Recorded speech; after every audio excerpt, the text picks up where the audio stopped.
श्रीमन्महागणाधिपतये नमः। लक्ष्मीनारायणाभ्यां नमः। उमामहेश्वराभ्यां नमः। वाणीहिरण्यगर्भाभ्यां नमः। शचीपुरन्दराभ्यां नमः। माता पितृचरणकमलेभ्यो नमः। इष्टदेवताभ्यो नमः। कुलदेवताभ्यो नमः। ग्राम देवताभ्यो नमः। स्थान देवताभ्यो नमः। वास्तुदेवताभ्यो नमः। सर्वेभ्यो देवेभ्यो नमः। सर्वेभ्यो ब्राह्मणेभ्यो नमः। श्री गुरुचरणकमलेभ्यो नमः। ओम सिद्धि बुद्धि सहिताय श्रीमन्महागणाधिपतये नमः। भक्तवत्सल कृपालु प्रभु श्री रामचंद्र जी समुद्र पार कर सुबेल पर्वत पर लंका के इस तट यानी लंका तट की ओर सुबेल पर्वत पर बड़े भारी सेना की भीड़ के साथ उतरे कि यहाँ सुबेल शैल रघुबीरा उतरे सेन सहित यति वीरा। अशिखर एक उतंग यति देखी परम रम्य सम शुभ्र विषेखी। पर्वत का एक ऊंचा परम रमणीय समतल और विशेष रूप से उज्जवल शिखर देखकर वहां लक्ष्मण जी ने वृक्षों के कोमल पत्ते और सुंदर फूल अपने हाथों से सजाकर बिछा दिए कि तह तरु किस लय सुमन सुहाए। लक्ष्मण रचि निज हाथ डसाए तापर रुचिर मृदुल मृग छाला। लक्ष्मण जी ने जो वृक्षों के कोमल पत्ते और सुंदर फूल अपने हाथों से सजाकर बिछाए थे उसी के ऊपर सुंदर और कोमल मृग छाल को बिछा दिया, मृग छाला बिछा दी। अतहि आसन आसीन कृपाला, उसी आसन पर कृपाल प्रभु श्री राम जी विराजमान हुए। तो प्रभु कृत शीस कपीस उछंगा वाम दहिन दिश चाप निसंगा। भक्तवत्सल प्रभु श्री राम जी कोमल पत्ते और सुंदर फूल जो लक्ष्मण जी ने हाथों से बिछाया और उस पर कोमल मृगछाला, सुंदर और कोमल मृगछाला को बिछाया, उस पर जब प्रभु श्री राम जी विराजमान हुए तो प्रभु श्री राम जी वानरराज सुग्रीव की गोद में अपना सिर रखे हैं और प्रभु के बाईं ओर धनुष और दाहिनी ओर तरकस रखा है। वाम दहिनी दिश चाप निसंगा कि धनुष बाईं ओर और तरकस जिसमें बाण है वह दाहिनी ओर। अदुह कर कमल सुधारत बाना, अपने दोनों कर कमलों से भक्तवत्सल प्रभु श्री रामचंद्र जी बाण सुधार रहे हैं, फर साफ कर रहे हैं। और कह लंकेश मंत्र लगी काना, लंके विभीषण जी कानों से लगकर प्रभु से सलाह कर रहे हैं। और बड़ भागी अंगद हनुमाना, चरण कमल चापत विधिनाना। परम भाग्यशाली अंगद और हनुमान अनेकों प्रकार से प्रभु के चरण कमलों को दबा रहे हैं।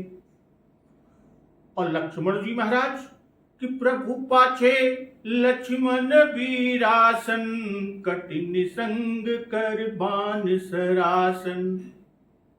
लक्ष्मण जी कमर में तरकस कसे हुए, हाथों में धनुष बाण लिए और वीरासन से प्रभु के पीछे लक्ष्मण जी सुशोभित हैं। तो एहि विधि कृपा रूप गुण, धाम राम आसीन, धन्य ते नर एहि ध्यान जे, रहत सदा लय लीन। इस प्रकार कृपा रूप सौंदर्य और गुणों के धाम भक्तवत्सल कृपालु प्रभु श्री राम जी विराजमान है। धन्य ते नर एहि ध्यान जे, रहत सदा लय लीन। वे मनुष्य धन्य हैं जो सदा इस ध्यान में लौ लगाए रहते हैं।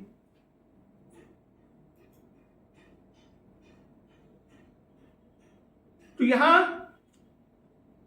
कहते हैं कृपा रूप गुण धाम, यानी किसी को गोद में सिर, किसी की बातों को कान लगाए हुए सुनते, किसी की गोद में चरण, यह सब क्या, यह सब कृपा ही है। यह सौभाग्य इन सबों को आज ही पहल प्राप्त हुआ है, पहली बार यह सौभाग्य मिला है। कृपा रूप गुण धाम विशेषण देने का भाव पूज्यपाद बाबा गोस्वामी तुलसीदास जी ने कहा, कृपा रूप गुण धाम, यही विधि कृपा रूप गुण धाम रामु आसीन। तो कृपा रूप गुण धाम विशेषण देने के पीछे भाव यह भी है कि ध्यान करते समय प्रभु की कृपा, प्रभु का सौंदर्य और भक्त वत्सलादि दिव्य गुणों का स्मरण भी करे। और उसके बाद प्रभु की पूरब दिशा विलोकी प्रभु, देखा उदित मयंक, कहत सब ही देखहु शशि, मृगपति सरिस यशंक। पूर्व दिशा की ओर दृष्टि करके भक्तवत्सल प्रभु श्री राम जी ने चंद्रमा को उदय हुआ देखा, और उसे देखकर, यानी पूर्व दिशा में दृष्टि करके चंद्रमा को उदय हुआ देख प्रभु सभी से कहने लगे। अब उनके पास है कौन? उनके पास यही लोग हैं कि प्रभु कृत शीस कपीस उछंगा। अब कपीस का मतलब वानर राज सुग्रीव, अब वाम दहिन दिश चाप निसंगा। प्रभु के बाएं और दाएं धनुष और तरकस है। और फिर कहलंकेश मंत्र लगी काना। सुग्रीव जी, दूसरे नंबर पर कौन? लंकेश यानी विभीषण जी। अब बड़ भागी अंगद हनुमाना, चरण कमल चापत विधिनाना। तो ये चार लोग प्रभु के आसपास प्रभु की सेवा में लगे हैं। तो वही पूर्व की ओर दृष्टि करके चंद्रमा को उदय हुआ देख प्रभु इन सबसे कहने लगे कि चंद्रमा को तो देखो, कैसा सिंह के समान निडर है। भाई आज पूर्णिमा की रात्रि है, इसी से पूर्व दिशा में चंद्रमा दिखा। इससे पहले कथित ध्यान को और स्पष्ट करते हैं। पहले यह न बताया था कि किस दिशा में किस अंग का ध्यान करना होगा, उसे यहां खोला कि पश्चिम दिशा में सिर और पूर्व में चरण, दक्षिण की ओर कान के समीप विभीषण जी हैं और दक्षिण में ही लंका नगरी है। विभीषण की ओर चरणों को गोद में लिए व दाबते हुए, सेवा करते हुए अंगद और बाईं ओर हनुमान जी हैं। और दोनों ऐसे बैठे हैं कि चंद्रमा उनको भी दिखाई पड़े। इससे पहले की ओर पीठ होने का निषेध हुआ। भाई चरण सेवा में स्थान निश्चित नहीं किया जा सकता। चरण सेवा करने में पूर्व दिशा में भी दोनों की पीठ हो सकती है। प्रश्न होने पर एक बार उधर सिर घुमाकर देख लिया हो, भाई यह भी हो सकता है। प्रभु ने जब प्रश्न किया, पीठ रही हो पूर्व दिशा में, तो प्रभु के प्रश्न को सुनकर पीछे की ओर देख लिया हो, यह भी हो सकता है। तो यहां चंद्रमा को सिंह की उपमा दिया। आगे इसका रूपक देंगे। और जो कहते हैं कहत सब ही देखहु शशि मृगपति सरिस यसंक, तो असंग का भाव यहां यह है कि हमको वियोगी जानकर चंद्रमा शीतलता को त्याग कर और ताप की वर्षा करता है। काल निशा सम निश शशि भानु, चंद्रमा को हमारे बाण के आघात का डर नहीं है, इसलिए असंक होकर उदित हुआ है और बिरहाद बढ़ाने का ताप बरसाता है। तो पूरब दिश गिर गुहा निवासी परम प्रताप तेज बल राशि, यह चंद्र सिंह पूर्व दिशा रूपी पर्वत की गुफा का रहने वाला है। पूरब दिश गिर गुहा निवासी, पूर्व दिशा रूपी पर्वत की गुफा का यह रहने वाला कौन? यह चंद्र सिंह। और परम प्रताप तेज बल राशि, परम प्रतापी तेजस्वी और बल की राशि है। और मत नाग तम कुंभ विदारी शशि केसरी गगन बनचारी, अंधकार रूपी मतवाले हाथी के मस्तक के उभड़े हुए भाग को विदीर्ण कर यानी उसे फाड़ कर यह चंद्र सिंह आकाश रूपी वन में विचर रहा है। अब बितुरे नभ मुक्ताहल तारा निश सुंदरी केर सिंगारा, और आकाश में जो छिटके हुए तारागण हैं वो मुक्ता समूह है जो रात्रि रूपी सुंदर स्त्री के श्रृंगार हैं। वह चंद्रमा पर सिंह का आरोप किया। सिंह कंदरा में रहता है और पूर्ण चंद्रमा पूर्व दिशा से उदय होता है। इस संबंध से पूर्व दिशा पर गिर गुहा का आरोप हुआ। भाई सिंह वन में विचरता फिरता है और चंद्रमा आकाश में विचरता है। सिंह गज कुंभ को विदीर्ण करता है और चंद्रमा अंधकार को विदीर्ण यानी उसे फाड़ देता है, नष्ट करता है। इसलिए आकाश पर वन का और अंधकार पर कुंभ का आरोप पूज्यपाद बाबा गोस्वामी तुलसीदास जी द्वारा किया गया। और गज के मस्तक से मुक्तामणि यानी गज मुक्ता निकलती है, जिससे युवा स्त्री का श्रृंगार होता है। अर्थात स्त्रियां मस्तक पर मोती गुहाकर लगाती हैं। यह स्त्रियों का एक श्रृंगार है कि मणि मानिक मुक्ताक्ष विजयसी अहिगिर गज सिर सोहन तैसी नृप किरीट तरुणी तनु पाई लहई सकल शोभाय अधिकाई। भाई रात्रि में तारागण आकाश में रहते हैं, इनसे रात्रि की शोभा है और तारागण पर मुक्ताहल का आरोप किया गया और रात्रि पर सुंदरी का आरोपण हुआ। भाई निश सुंदरी के श्रृंगार हेतु तारागण नभ में मुक्तागण सरीखे छिटके हुए हैं। कहने का भाव कि निशा सुंदरी है, उसका मुख चंद्र है और तारे श्रृंगार के मोती है और आकाश ही क्या है? उस निशा सुंदरी की नीली साड़ी है। मत नाग तम, इसके निर्देश से यह दिखलाते हैं, दर्शाते हैं कि श्री राम जी के मन में रावण मत गजराज के विनाश के विचार छा रहे हैं। भक्तवत्सल प्रभु श्री राम जी के मन में क्या है? रावण मत गजराज के विनाश के विचार छा रहे हैं। मंगलाचरण श्लोक में भी कहा काल मत्तेव सिंहम, और आगे कि जय राम रावण मत गज मृगराज, ये कहा जाए। जो कहा निश सुंदरी, निश सुंदरी केर सिंगारा। निश सुंदरी, इन शब्दों से यह मालूम होता है कि जानकी विषय विचार भी भक्तवत्सल कृपालु प्रभु श्री राम जी के हृदय में प्रबल है। कि सीता शीत निशा समाई कहा ही है। अपरम प्रताप तेज बल राशि। इससे यह दर्शा रहे हैं कि श्री राम जी के चित्त में वीर रस जागृत हुआ है।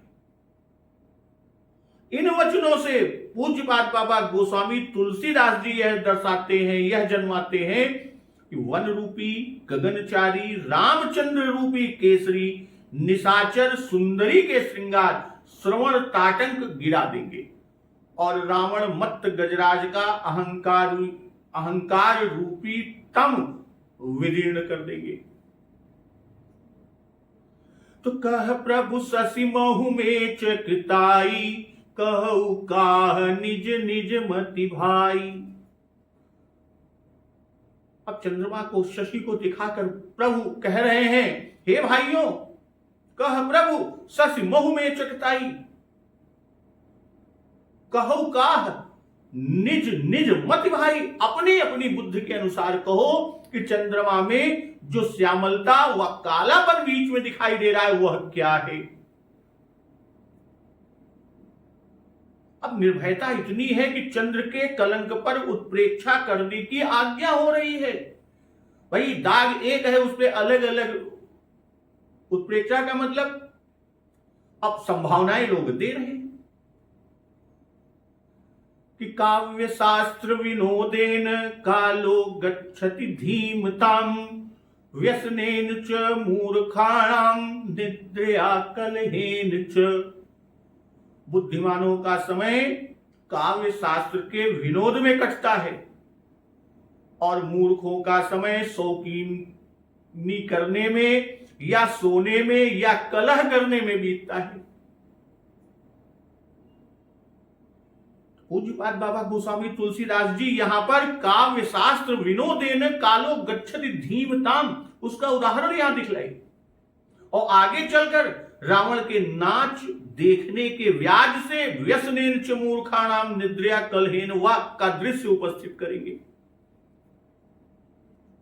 उसका दृश्य वहां पर दिखाएंगे कि देखो विभीषण दक्षिण आशा, घन घमंड दामिनी विलासा, मधुर मधुर गर्जई घन घोरा, होई वृष्टि जनि उपल कठोरा। तब विभीषण जी कहते हैं कि कहत विभीषण सुनहु कृपाला, होई न तड़ित न बारिधि माला। है क्या कि लंका शिखर ऊपर आगारा, तह 10 कंधर देख अखारा। तो वही आगे ये व्यसनेन च मूर्खाणाम निद्रया कलहेन वा इसका दृश्य आगे आएगा। और जो कहा मति भाई, कहो काह निज निज मति भाई। मति भाई में यह भी भाव है कि जो जिसको रुचता हो सो वो कहे।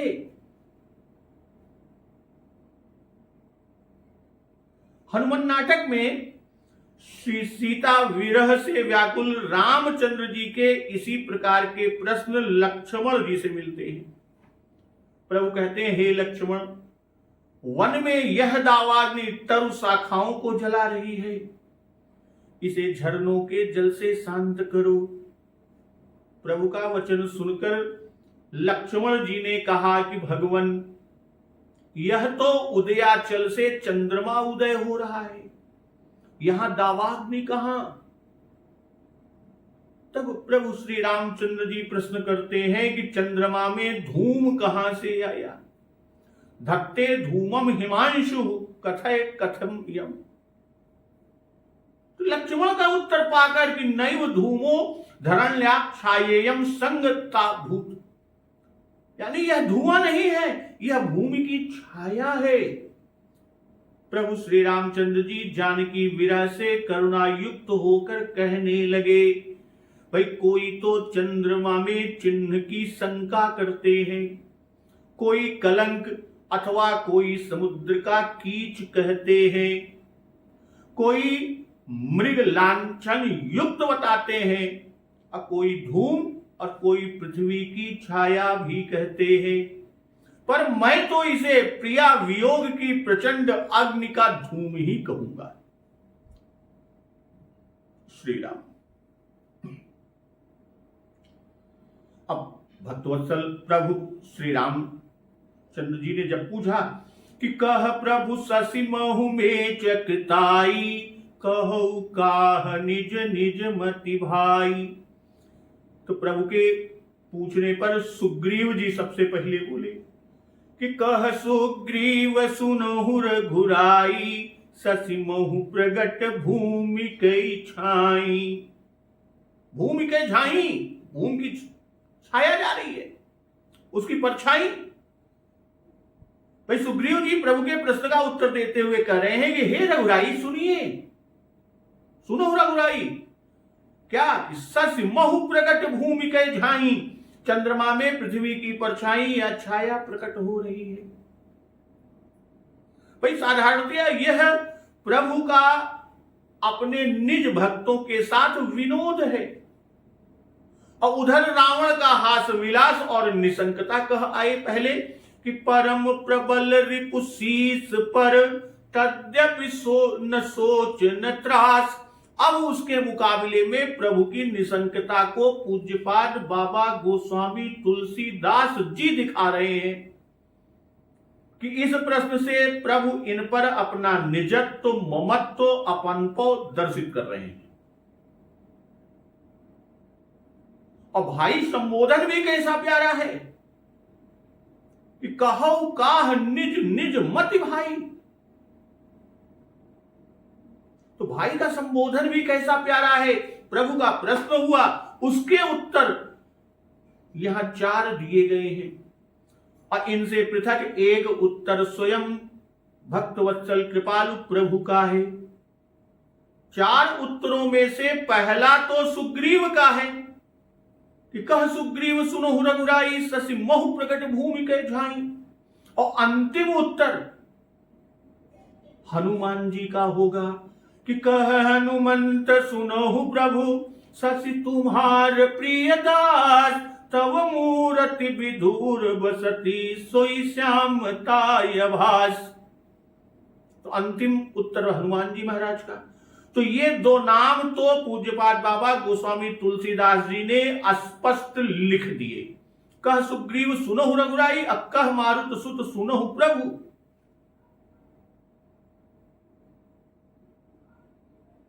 दो उल्लेख कर दिया।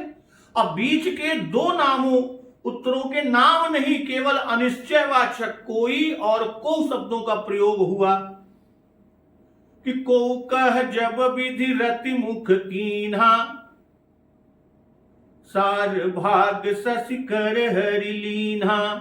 और एक उत्तर कोई का मिला कि मारे उराव शशि कह कोई, उर्मह परि श्यामता सोई। तो कोई और को 2 अनिश्चयवाचक शब्दों का प्रयोग पूज्यपाद बाबा गोस्वामी तुलसीदास जी द्वारा हुआ। जैसे मारेहु राहु शशि कह कोई, और को कह जब विधि रति मुख कीन्हा। तो इस स्थान पर इतना ही कह देना काफी होगा, पर्याप्त है कि उन दोनों के नाम उनके सम्मानार्थ, उनकी प्रतिष्ठा के कारण ही प्रकट नहीं किए।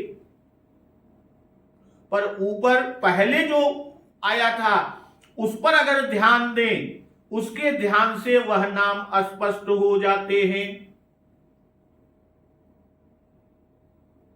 भाई ऊपर जो अंतरंग स्वभाव जहां प्रभु विनोद कर रहे थे, जब लक्ष्मण जी के द्वारा कोमल पत्तों और सुंदर फूलों से अपने हाथों से बिछाकर उस पर सुंदर और मृदु मृगछाल को बिछाया, प्रभु उस पर आसीन होते हैं। और तब कि प्रभु कृत शीस कपीस उछंगा, ये तो भाई सुग्रीव जी का नाम आ गया। कह लंकेश मंत्र लगी काना, दूसरा नाम आ गया। फिर 2 नाम आते हैं, कौन कौन कि बड़ भागी अंगद हनुमाना, चरण कमल चापत विधिनाना। तो यहां 2 नाम आए सुग्रीव और हनुमान जी के। 2 नाम बीच में आए हैं, वो कौन जिसमें कोई और को हुआ। तो तो इस स्थान पर यही कहना पर्याप्त है कि उन दोनों के नाम उनके सम्मानार्थ, उनकी प्रतिष्ठा के कारण ही पूज्यपाद बाबा गोस्वामी तुलसीदास जी द्वारा प्रकट नहीं किए गए। भाई ऊपर सुमेल की झांकी में जो क्रम है कि पहले क्या कहा कि प्रभु कृत शीस कपीस उछंगा, और दूसरे में कह लंकेश मंत्र लगी काना, और तीसरे में कि बड़ भागी अंगद हनुमाना। बस 4 की गिनती हनुमान जी पर पूरी हो गई। भाई सुग्रीव, लंकेश यानी विभीषण जी, और बड़ भागी अंगद हनुमान, अंगद और हनुमान, 4 की गिनती पूरी हो गई। झांकी में भी प्रारंभ में सुग्रीव और यह प्रश्न का उत्तर देने में भी पहला अधिकार सुग्रीव का ही है, बीच में लंकेश और अंगद है। ठीक वैसे ही प्रश्नोत्तर देने में भी क्रम से कोई और को यही सिद्ध होते हैं। फिर अधिकारानुसार भी सुग्रीव के बाद विभीषण जी ही आते हैं। यह सुग्रीव के पीछे के सखा हैं, राज्य भी प्राप्त नहीं है, पर राज तिलक तो प्रभु ने तिलक कर ही दिया है। प्रभु इनको लंकेश, विभीषण जी को लंकेश बना चुके हैं, तो सुग्रीव के बाद स्वाभाविक विभीषण जी का ही स्थान होना चाहिए। अंगद दास हैं, पर युवराज भी हैं, इसलिए विभीषण के बाद अंगद का नंबर। और लक्ष्मण जी शिखर पर समीप ही हैं, पर वे पहरे में दत्तचित्त हैं और प्रभु के पीछे कुछ दूरी पर हैं। प्रभु पाछे लक्ष्मण वीरासन, कठिन संग कर बान सरासन। तो प्रश्न सम्मुख समीपवर्ती से ही हुआ। प्रभु का प्रश्न जो सम्मुख और समीपवर्ती है उन्हीं से हुआ, और वही उसका उत्तर भी दे रहे हैं। लक्ष्मण जी इस प्रश्नोत्तर में सम्मिलित नहीं है। यदि इन्होंने भी भाग लिया होता तो इनका नाम पूज्यपाद बाबा गोस्वामी तुलसीदास जी स्पष्ट लिख देते। इनकी दूरी पर और पीछे की ओर स्थिति निसंदेह इसका प्रमाण है कि वे लक्ष्मण महाराज इसमें सम्मिलित उत्तर देने में नहीं हुए। अब उत्तर जो आता है तो जिसके हृदय पर जैसा संस्कार पड़ जाता है, जो जिस परिस्थिति में होता है, जिसकी जैसी भावना होती है और जिस पर जैसी बीती होती है, वैसी ही उसके चित्त की वृत्ति भी हो जाती है, उसको वही सूझता है। क्योंकि कहावत ही है कि आप बीती जग बीती, इसलिए इसी के अनुकूल सबने उत्तर दिए। यह परिस्थिति, यह अपने पर बीती हुई भी कोई और को की कुंजी है कि कोई कौन और को कौन उत्तर दिया। तो स्वाभाविक ही पहला उत्तर सुग्रीव का होना ही चाहिए। भाई उनको सबसे उच्च आसन दिया गया, ये पहले शरणागत सखा और राजा हैं। इन्होंने जो कारण बताया है वह वर्तमान विज्ञान के अनुसार है। सुग्रीव जी ने जो उत्तर दिया कि कह सुग्रीव सुनहु रघुराई, ससिमहु प्रकट भूमि कै झाई। वर्तमान विज्ञान के अनुसार सुग्रीव महाराज का उत्तर है। और दूसरा भाव इनकी परिस्थिति के अनुकूल यह है कि इनकी छिनी हुई भूमि नहीं मिली, यह संस्कार हृदय पर है ही। फिर राज्य की सीमा बढ़ाने पर राजा की दृष्टि सदा रहती ही है, इसलिए इनको सर्वत्र भूमि ही दीख पड़ती है। सुग्रीव राज्य के लिए आतुर थे, उसमें आसक्त हो गए थे, यह रजोवृत्ति गुण है। और इसी से सुग्रीव ने भूमि का नाम लिया और उत्तर दिया कि ससिमहु प्रगट भूमि कै झाई। और फिर अगला उत्तर कौन देता है कि मारेहु राहु शशि कह कोई, उर्मह परी श्यामता सोई। किसी ने कहा कि चंद्रमा को राहु ने मारा था और वही काला धब्बा उसके हृदय पर पड़ा है। वही गहरी चोट लगने के जो गहरी चोट लगी थी, उसी गहरी चोट लगने से चोट के स्थान पर श्यामता आ जाती ही है, काला चिन्ह पड़ ही जाता है। और वही राहु के जो मारा था उसी का काला धब्बा चंद्रमा के हृदय पर पड़ा है। अब कोई कौन है? मारे राहु शशि कह कोई, कौन है वह कोई? वो ये विभीषण जी ही है, क्योंकि सुग्रीव के बाद ध्यान में इन्हीं का स्थान। और दूसरे कि यहां मारने की बात कही गई, विभीषण जी रावण की लात की मार खाकर यहां आए हैं। और उन्होंने बताया ही था कि तात लात मोहि रावण मारा। यह वचन विभीषण जी कुंभकर्ण से कहते हैं कि यस कही कीन है सि चरण प्रहारा, अनुज गहे पद बार ही बारा। विभीषण ने भी कहा तुम भी तो सरस भली हो। तो यह लात की चोट विभीषण को अभी भूली नहीं है। अभी क्या, बल्कि कुंभकर्ण के रणभूमि पर आने पर भी यह ज्यों की त्यों चोट नई की नई ही बनी हुई दिख पड़ती है। इस मार का बदला युद्ध भूमि में रावण से विभीषण ने उसकी छाती में गदा प्रहार करके लिया है। आगे लेगा और फिर अगला जो उत्तर आता है कि को कह जब विधि रति मुख कीन्हा, सार भाग शशि कर हरीन्हा। ये तीसरा उत्तर। भाई कोई बोला कि जब ब्रह्मा ने कामदेव की स्त्री रति का मुंह बनाया तब उसके योग्य सुंदरता कहीं न देखी, एक चंद्रमा में ही देख पड़ी, इसलिए तब चंद्रमा का सार भाग निकाल लिया।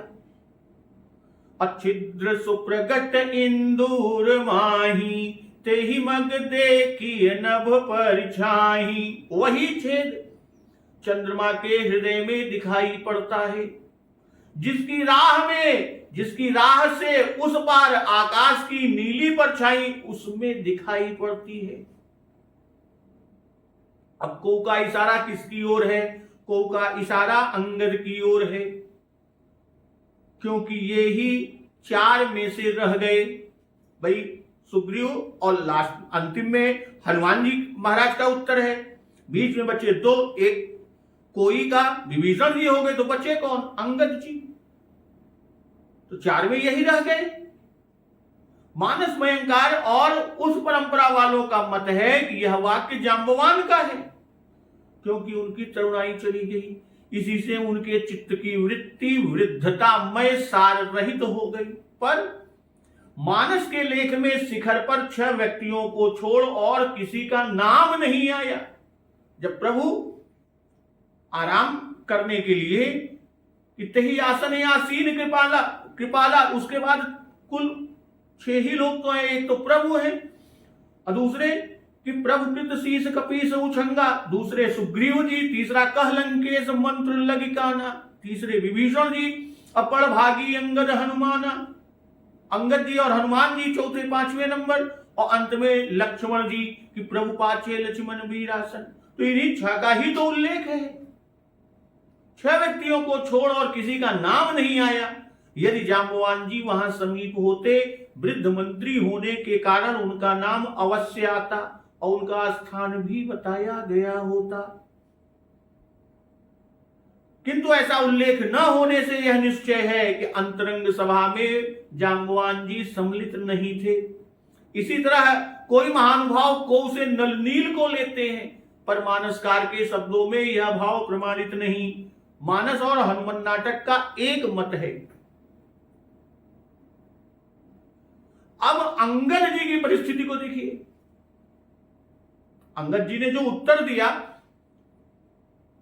कि को कह जब विधि रति मुख कीन्हा, सार भाग शशि कर हरिलीन्हा, अच्छिद्र सुप्रगट इंदूर माही, ते ही मग देखी नभ परिछाही। अब अंगद की परिस्थिति को देखिए। किष्किंधा कांड में यह उल्लेख किया जा चुका है कि बाली ने सुग्रीव को मारकर निकाल दिया। इसका कारण एक यह भी कि अंगद राज्य के उत्तराधिकारी थे। अंगद के रहते सुग्रीव स्वयं राजा बन बैठे, तो अंगद के जीते जी वो बैठ गए। तो अंगद के जी में, हृदय में यह बात खटकती ही होगी कि जिसका मैं अधिकारी था वह मुझे न मिलकर दूसरे को दे दिया गया, मैं केवल युवराज बनाया गया। यही सार भाग का अपहरण है। छिद्र सुप्रगट यह जन्माता है कि इनके हृदय में मानो छेद हो गया। और वही अपनी बीती हुई के अनुसार अंगद जी ने उत्तर दिया। भाई अंगद युवराज है, पर दास अंगद कीजिए के अनुसार अंगद जी दास भी हैं। मानस में जहां अंगद और हनुमान का उल्लेख एक साथ होता है, किया जाता है, वहां बहुधा युवराज होने के कारण अंगद को पहले कहा जाता है। जैसे अंगद हनु समेत, अंगद का नाम पहले आया। सुनो नील अंगद हनुमाना, हनुमान जी से पहले अंगद का आया। फिर एक और देखिए, अंगद हनुमत अनुचर जाके, अंगद पहले, हनुमान जी का नाम बाद में। अंगद अरु हनुमंत प्रवेशा, पहले अंगद। इसलिए विभीषण के बाद अंगद का ही अधिकार उत्तर देने का है। उत्तर कांड में भी आएगा कि सुग्रीव लंकापति अंगद का उल्लेख करके तब जामवंत आदि का उल्लेख किया गया है कि सुग्रीव वही प्रथम ही पहिराए, अप्रभु प्रेरित लक्ष्मण पहिराए, लंकापति रघुपति मन भाए। तब अंगद बैठ रहा, नहीं बोला। वही क्रम यहां पर भी मान लीजिए। तो श्री हनुमान जी का श्री राम जी के पीछे उत्तर देना। अब यहां हनुमान जी बाद में उत्तर देते हैं, बीच में प्रभु श्री राम जी उत्तर देते हैं। तो हनुमान जी का श्री राम जी के बाद में उनके पीछे उत्तर देना भी अनन्य सेवक की मर्यादा के अनुकूल ही है। सेवक अनुगामी होता ही है। जो कहा यहां कि सार भाग सस कर हर लीन्हा, श्री सुनैना जी के विषय में जो कहा गया कि सुजस सुपित सुख सुंदरताई, सब समेत विधि रची बनाई। तो यहां अब अंगद जी के बाद प्रभु बोल उठे कि प्रभु कह गरल बंधु ससिकेरा, अति प्रिय निज उर दीन बसेरा। प्रभु बोले विष चंद्रमा का अत्यंत प्रिय भाई है। प्रभु कह गरल, गरल यानी विष, गरल बंधु ससिकेरा, चंद्रमा का अत्यंत प्रिय भाई कौन? विष है। और अति प्रिय निज उर दीन बसेरा, और इसी चंद्रमा ने, शशि ने, भाई उसका अत्यंत प्रिय भाई है। इसी से चंद्रमा ने विष को अपने हृदय में वास दे रखा है, अपने हृदय में बसा रखा है। तो विष संयुत कर निकर पसारी, जारत विरहवंत नर नारी। एतावता विष संयुक्त अपने किरण समूह को फैलाकर विरही नर और नारियों को जलाता रहता है। यानी विष युक्त जो चंद्रमा के किरण समूह हैं, तो विष युक्त चंद्रमा के किरण समूह अपने किरण समूह को फैलाकर यह चंद्रमा वियोगी नर नारियों को दुख देता है, जलाता रहता है।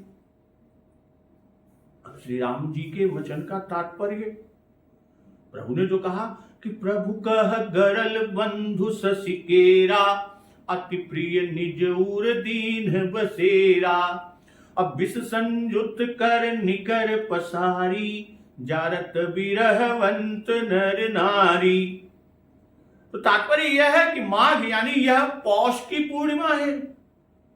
महीने में भी चंद्रमा में शीतलता का, पौष महीना है, माघ पौष की पूर्णिमा, इसमें महीने में भी चंद्रमा में शीतलता का लेस नहीं है।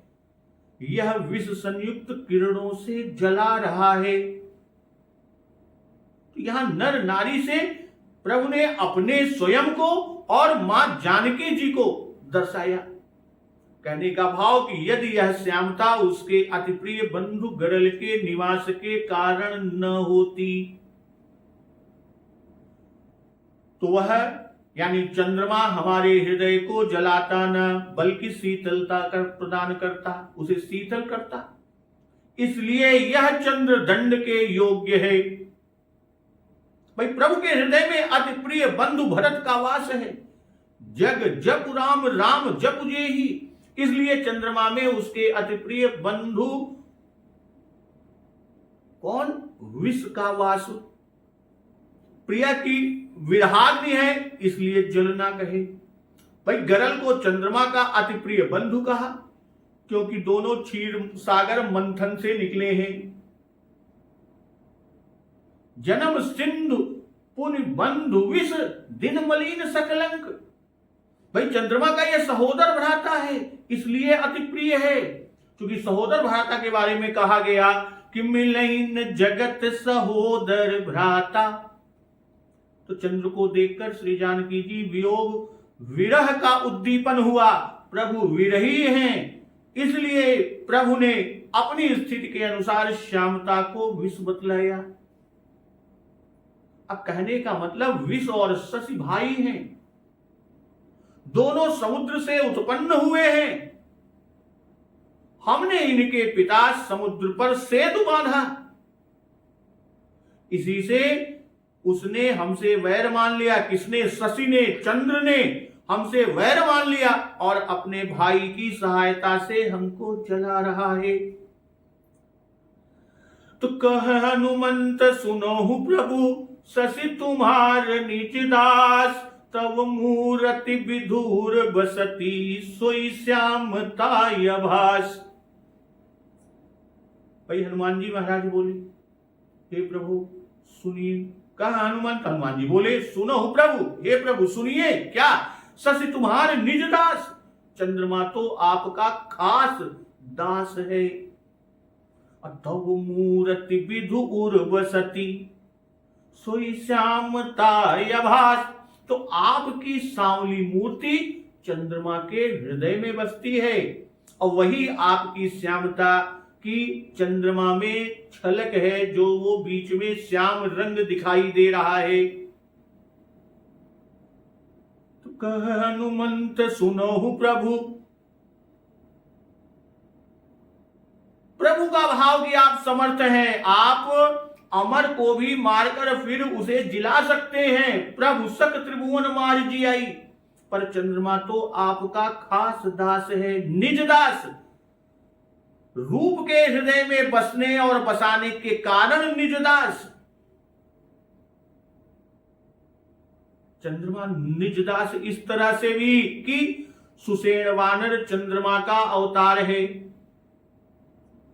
और सुग्रीव का यह ससुर है।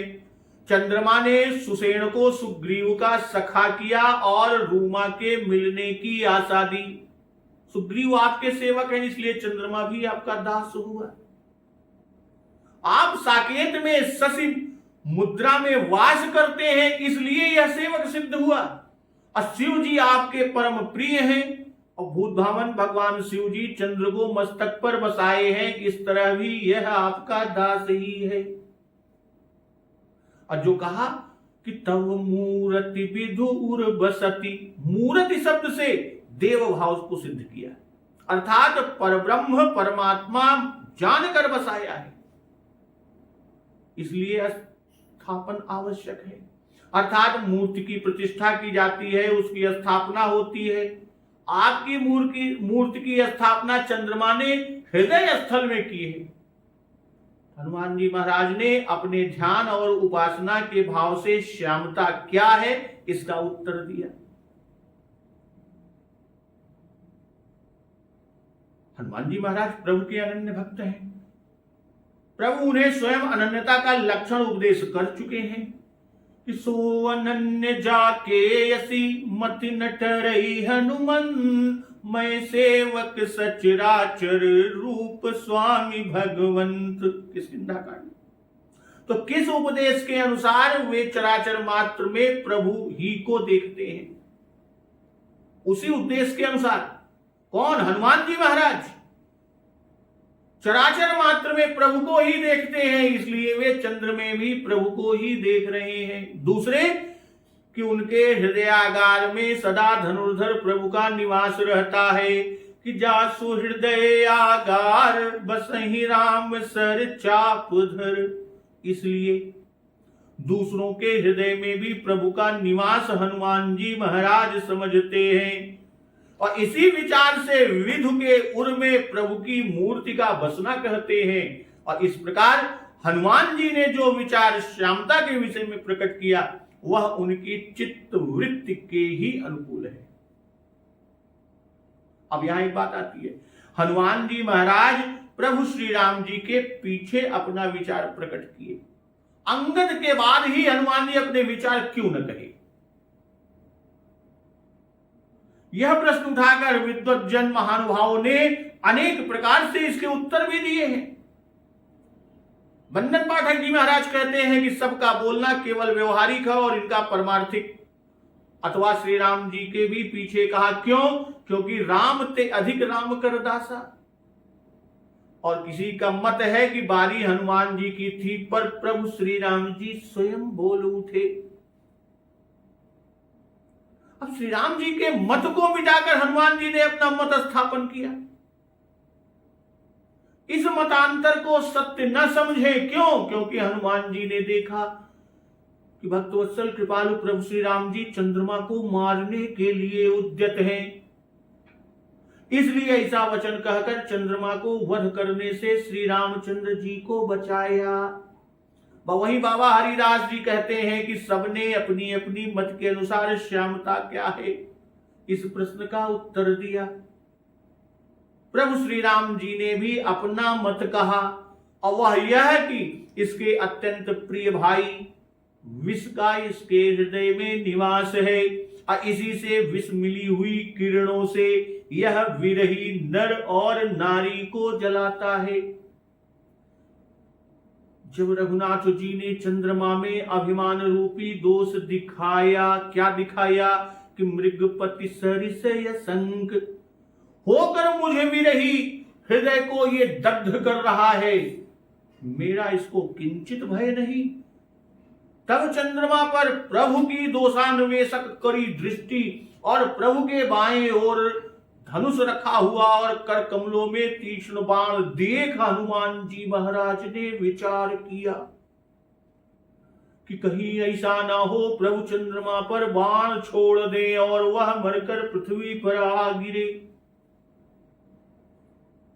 हनुमान जी ने सोचा, मेरा कर्तव्य है कि मैं ऐसी युक्ति का उत्तर दूं कि उससे प्रभु भी प्रसन्न हो जाएं, चंद्रदेव भी बच जाएं और यह उसके बदले शत्रु पर छोड़ा जाए। इसलिए हनुमान जी महाराज ने कहा कि शशि आपका निज दास है, कि कह हनुमंत सुनो प्रभु शशि तुम्हार प्रिय दास। उत्तम सेवक हनुमान जी ने स्वामी की बात से विरुद्ध क्यों कहा? तो उसका समाधान कुछ इस तरह कि प्रभु ने वियोगाभास से चंद्रमा को दोषी ठहराया, बाण सुधारते हैं, उस पर कहीं चला दिया तो वह नष्ट हो जाएगा। चंद्रमा बिना अपराध मारा गया तो मेरे स्वामी भक्तवत्सल प्रभु श्री राम जी को कलंक लगेगा। तो हनुमान जी महाराज ने दोनों की रक्षा के लिए ऐसा कहा। वही बाबा जयराम दास जी ने लिखा कि अब अंगद के बाद हनुमान जी के बोलने की बारी थी।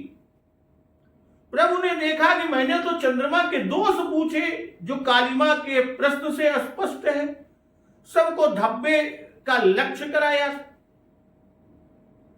यही तो प्रभु ने पूछा था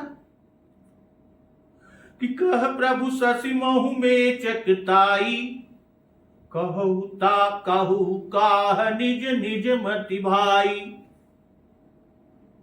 कि कालिमा के प्रश्न से स्पष्ट है कि चंद्रमा के दोष पूछे, सबको धब्बे का लक्ष्य भी कराया, पर इन तीनों ने तो उसे अमल चोट खाया हुआ और सार छीना हुआ दीन दुखी बताकर निर्दोष बना दिया। इनका मत मेरे अनुकूल नहीं हुआ, इन्होंने तो अपनी अपनी स्थिति ही स्पष्ट की, इसलिए बीच में ही अपने मत का लक्ष्य करवाकर श्री हनुमान जी के मत को अपने अनुकूल कर लेना चाहिए। इसलिए राघव सरकार बीच में बोल उठे कि प्रभु कह गरल बंधु शशि केरा, अति प्रिय निज उर दीन बसेरा। अब विष संयुत कर निकर पसारी, अजारत विरहवंत नर नारी। अब 5वें नंबर वाले हनुमान जी की सम्मति को सुनिए। हनुमान जी महाराज ने विचारा यह बड़ा ही गूढ़ प्रसंग उपस्थित हुआ। इधर प्रभु के हाथों में बाण सुधर रहा है, उधर चंद्रमा पर उनकी प्रभु की दोषान्वेषक दृष्टि पड़ रही है। स्वामी शायद अपने दल को ऐश्वर्य दिखाकर निर्भय करने के लिए इस बाण से असली चांद की चांद मारी कर फिर उसे ज्यों का त्यों न बना दे। अवश्य ही प्रभु सर्वसमर्थ हैं, उनकी शक्ति अघटित घटना पटीय सी है, परंतु विचार इस बात का है कि असुर मारी था पही सुरन, राख ही निज श्रुति से, जग विस्तार ही विशद जस, राम जन्म कर हेतु। जब सुरन को थापना यानी दैवी विभूति की रक्षा करना राम जन्म राम प्राकट्य का हेतु है, तो चंद्र देवता पर अस्त्र चलाना कैसे उचित हो सकता है? भगवान ऐसा कभी नहीं करेंगे। वास्तव में प्रभु हम सब मंत्रियों सेवकों के बुद्धि की परीक्षा कर रहे हैं। मर्यादा पुरुषोत्तम भगवान यह भी एक मर्यादा की लीला करके दिखला रहे हैं। मंत्री अपने राजा को किस प्रकार उचित मंत्रणा देकर यथार्थ कार्य करते हैं, इसकी परीक्षा ले रहे हैं। इसलिए मुझे ऐसी राय देनी चाहिए कि चंद्रमा निर्दोष सिद्ध हो और प्रभु भी प्रसन्न रहे। श्री हनुमान जी के कथनानुसार चंद्रमा प्रभु का दास सिद्ध हो गया। इससे अब सिवा इसकी रक्षा के उस पर अस्त्र प्रयोग की तो कोई बात ही नहीं रह गई, कोई बात नहीं रह गई। असुजान विशेषण द्वारा, सुजान विशेषण के द्वारा क्या किया?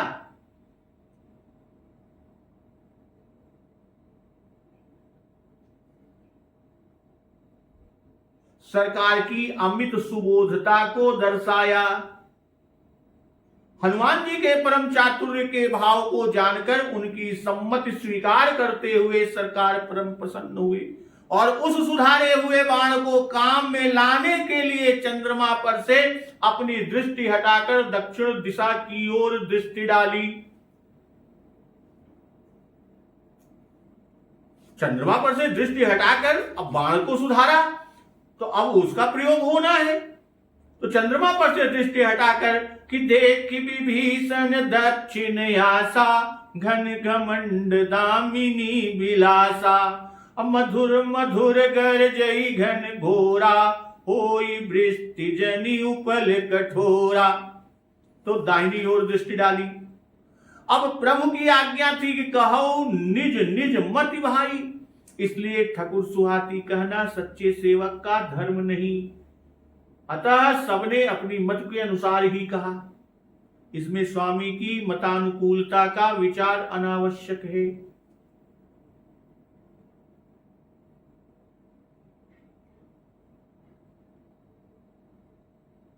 इस प्रसंग में लोगों ने जो भाव प्रकट किया है कि प्रभु के आसन्न क्रोध की शांति के लिए भगवान मारुति ने विभिन्न मत प्रकट किया, उसमें प्रभु की मर्यादा का विचार न किया। जो लोगों ने भाव प्रकट किया, प्रभु की मर्यादा का विचार न किया, प्रभु के स्वाभाविक गंभीर विचारशीलता आदि ऐश्वर्य के गुणों से ऐसी उतावली और मोह क्रोध का आरोप भारी धृष्टता है। और इस प्रसंग के समझने में अरसिकता। थोड़ी देर के लिए भगवान विश्राम कर रहे हैं और उसी समय सखाओं से विनोदपूर्ण बातचीत हो रही है। बाण जो सुधार रहे हैं वह तो अभी काम में आएगा ही, इसमें चंद्रमा को कोई भय नहीं। इसी विनोदपूर्ण वार्तालाप में प्रभु ने जो चंद्रमा के बहाने विरह की याद की, वह तो ध्वनि से आगे निशंक शत्रु पर बाण चलाने के लिए प्रेरक थी। अब भगवान मारुति अंजनी नंदन हनुमान जी महाराज ने इस विनोद को बड़ी चतुराई से आगे बढ़ाया और अपनी भक्ति से यह ध्वनित किया, विरह का कारण तो और ही कोई है, चंद्रमा गरीब तो आपका दास है। जो विरह का कारण है उसकी ओर दक्षिण मुख बैठा हुआ चरण दबाने वाला दास युक्ति से इशारा करता है। अब विभीषण जी ने भी अपनी युक्ति में अपनी दुर्दशा का इशारा किया इसी से अब प्रभु दक्षिण की ओर दृष्टि फेर कर विभीषण को संबोधन करके पूछते हैं कि लंका के संबंध में इन्हीं दोनों से पूछते। भाई हनुमान जी महाराज लंका गए, वहां लंका दहन किया, सारी चीजें देख के आए और विभीषण वहीं के हैं, तो इन्हीं दो को तो लंका के बारे में जानकारी है। तो यहां का यह विनोद गूढ़ अभिप्राय युक्त है। प्रभु ने जो ये विनोद किया, परमार्थ पक्ष में श्री सुग्रीव जी ज्ञान स्वरूप है, इसी से ज्ञान में सूर्य के पुत्र कहते हैं। विभीषण जी जीव रूप और हनुमान जी प्रबल वैराग्य रूप और सब वानर सम दम आदि साधन रूप एवं इनके नेता श्री अंगद सत्व गुण रूप हैं। तो पवन तनय के वचन सुनी बिहसे राम सुजान, दक्षिण दिशि अवलोकि प्रभु बोले कृपा निधान। पवन पुत्र हनुमान जी महाराज के वचन सुनकर सुजान प्रभु श्री रामचंद्र जी हंसते हैं और दक्षिण दिशा की ओर देखकर दया सागर प्रभु विभीषण जी से बोलते हैं। अब क्या बोलते हैं, इस प्रसंग का श्रवण अमृत रसपान हम लोग अगले दिवस में अमृत रसपान करेंगे। तो एक बार जोर से बोलिए, सियावर रामचंद्र की जय, पवन सुत हनुमान की जय, जगत जननी मां जगदम्बा की जय, गुरुदेव भगवान की जय, उमापति महादेव की